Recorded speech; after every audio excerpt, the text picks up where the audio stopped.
ChatGPT Plus is free for college students through May. Here's the thing. You've got a lot to do between now and then. Studying for finals, writing papers, trying to keep your life on track, and ChatGPT can help with all of it. It can quiz you for your econ exam, make a study guide from your French notes, plan out your meals and study breaks. It can get really specific on how you like to learn. It can even help you come up with ways to stop procrastinating. So from now until summer break, take advantage of all the ways ChatGPT can make your life easier. Restrictions apply.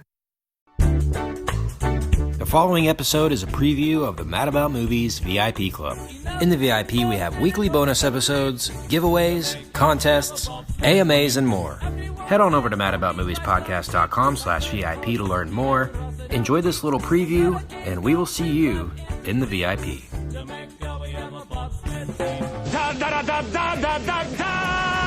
You sound insane. You realize that? Yeah. The whole world gone crazy. Are you serious? Ladies and germs. It's showtime. Yeah, man. It's the MAM Fam here for you guys. It is Richard It's the and VIP, Brian man. and your favorite three. Sean Paul's in the house. Sean Paul, playing the VIP, stage 4 right now. It's your favorite three-man bobsled. The MAM Fam, Richard, Brian, and Ken here talking cool runnings.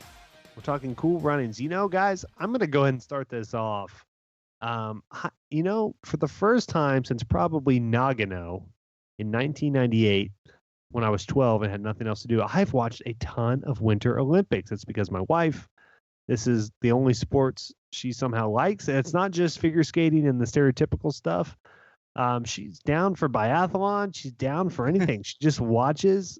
Neither of us are very good sleepers, and so we find ourselves all the time at 2 to 4:30 in the morning watching cross country skiing or something like that. I mean, it's just I have watched. I guarantee you at least 35 to 40 hours of Olympics. Isn't that crazy? Impressive. Wow, impressive. That's so funny. I've watched 35 or 40 seconds. No joke.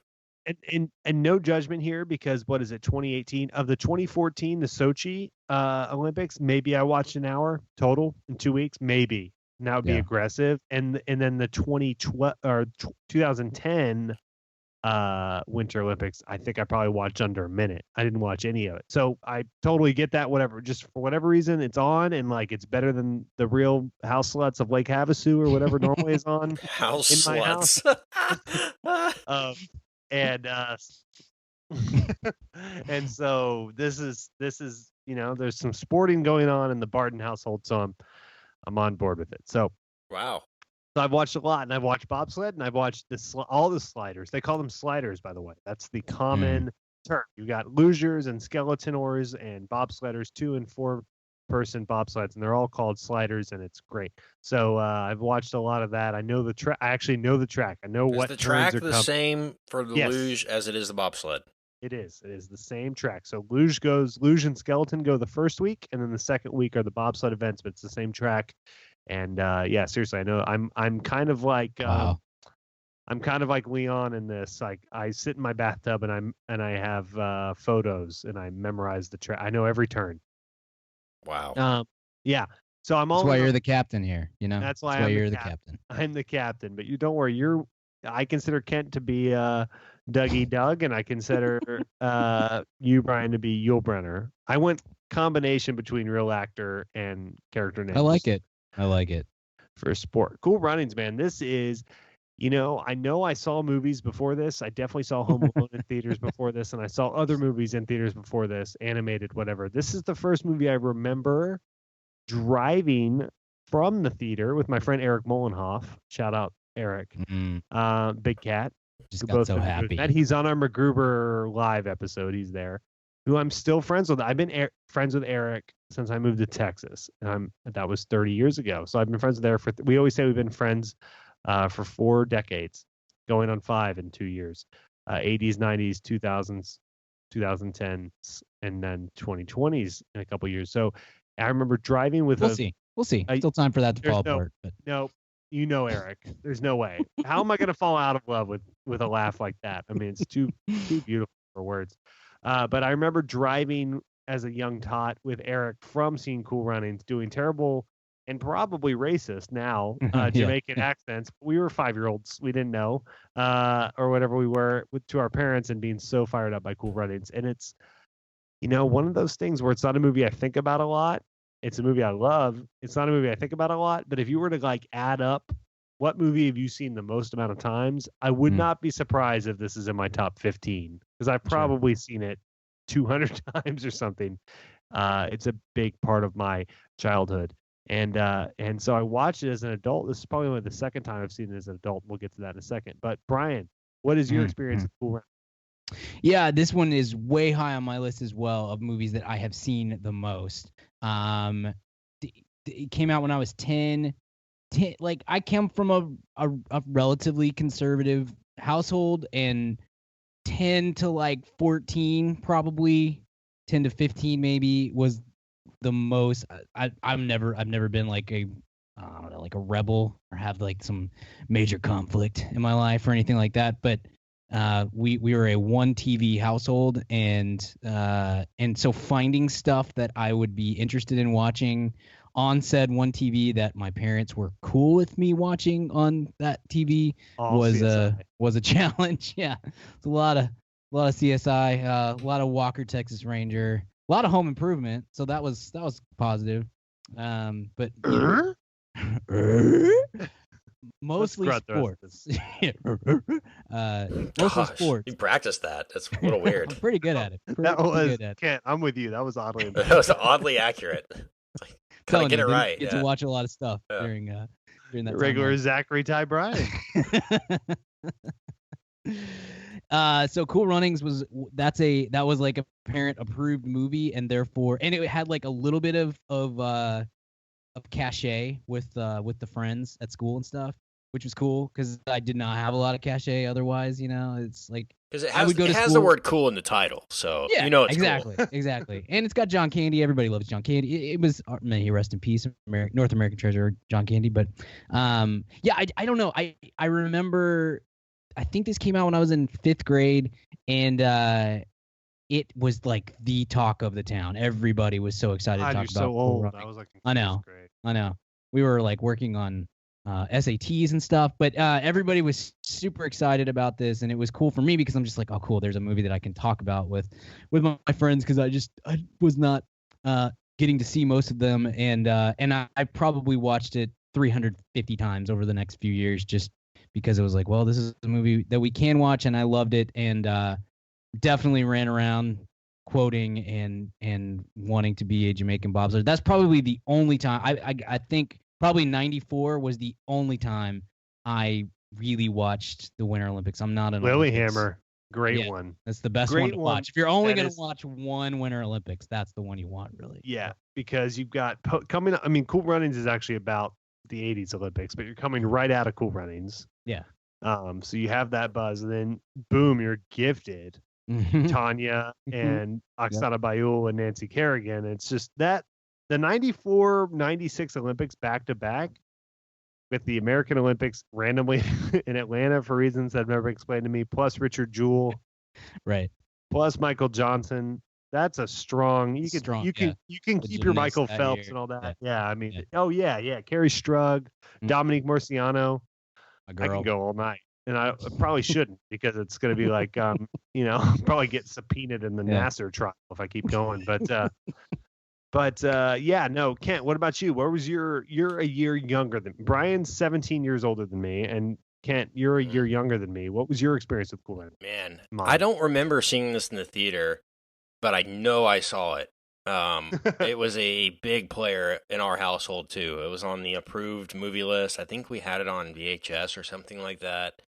I remember vividly with my friends getting on a red wagon and like getting 4 people in the red wagon and like trying to bobsled down the street. Like somebody would steer, and then we'd have 2 people with like hockey sticks that would like try to stop, like in the back, and be the brake people.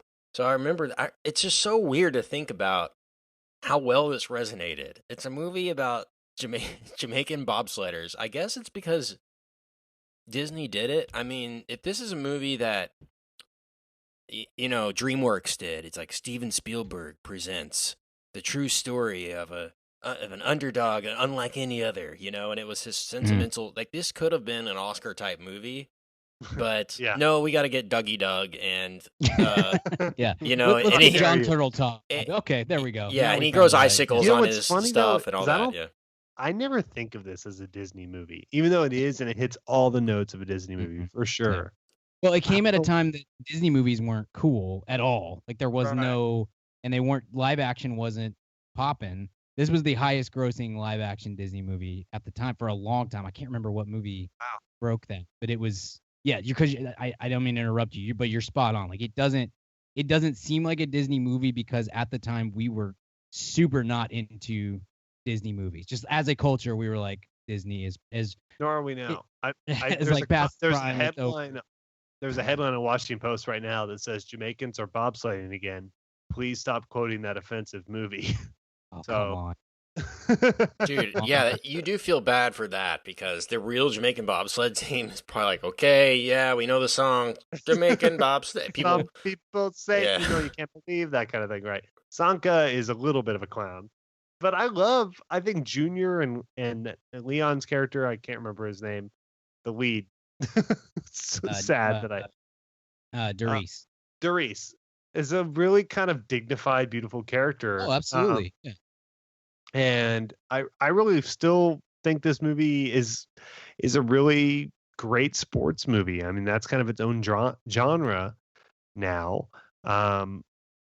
But it's, I think, one of the better. Some sports really lend themselves to movies. Baseball is the obvious example. There's a million great baseball movies. There's not, and I don't even like baseball, but a major league that owns any basketball.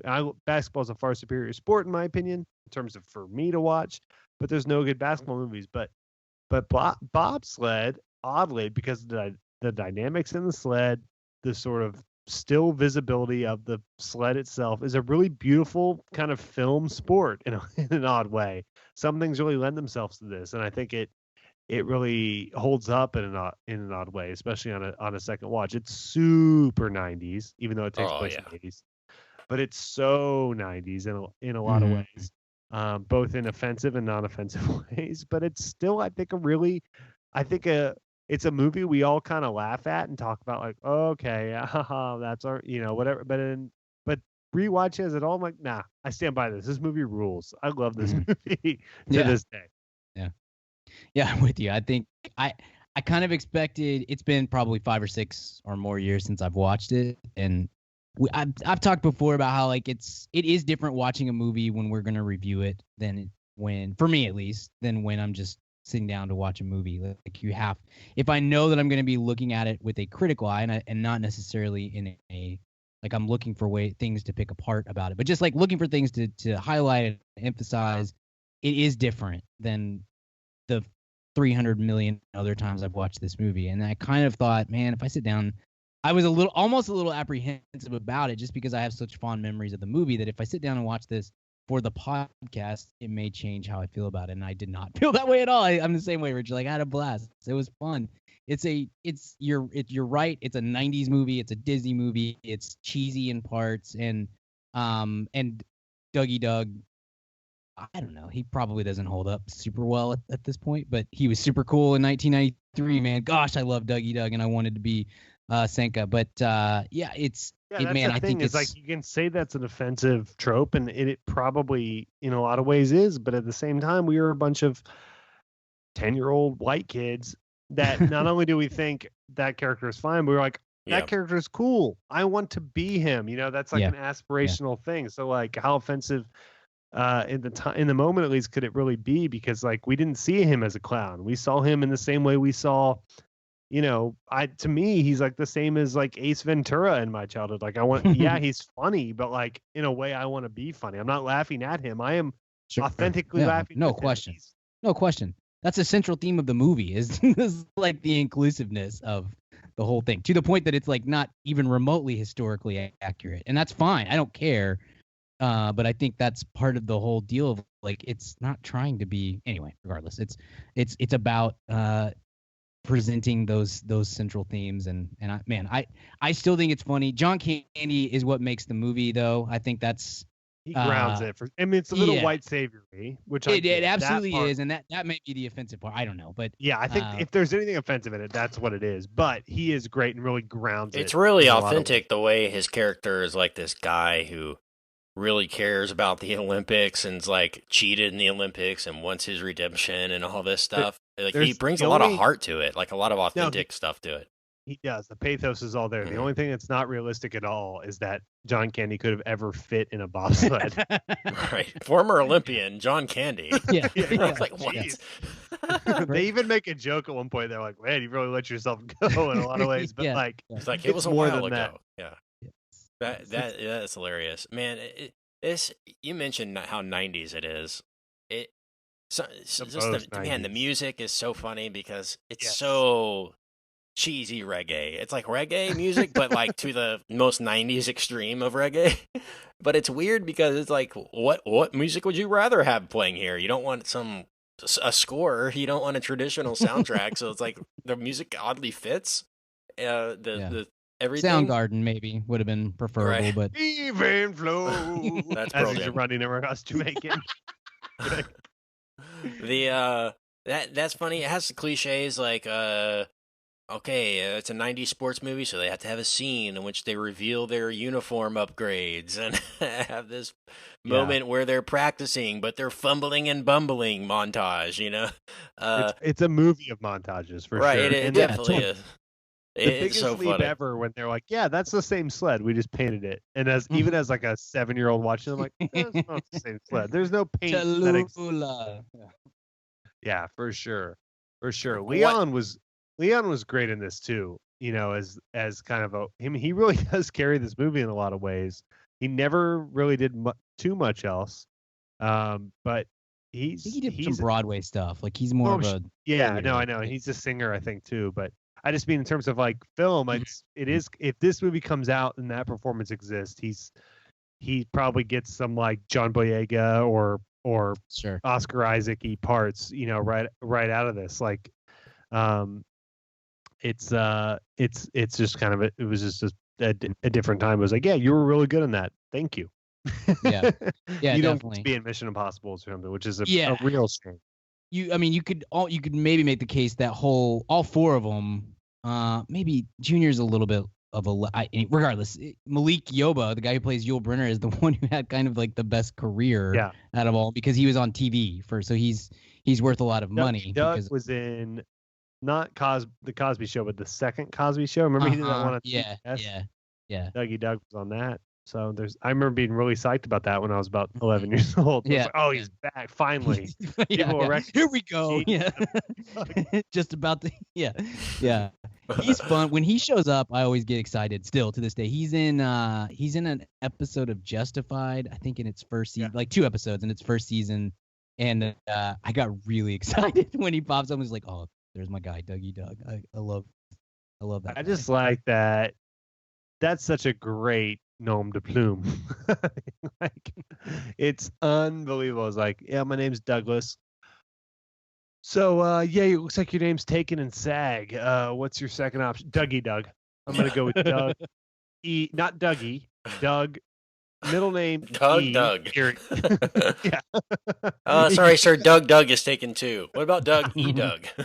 He's like, okay, Doug E. Doug works.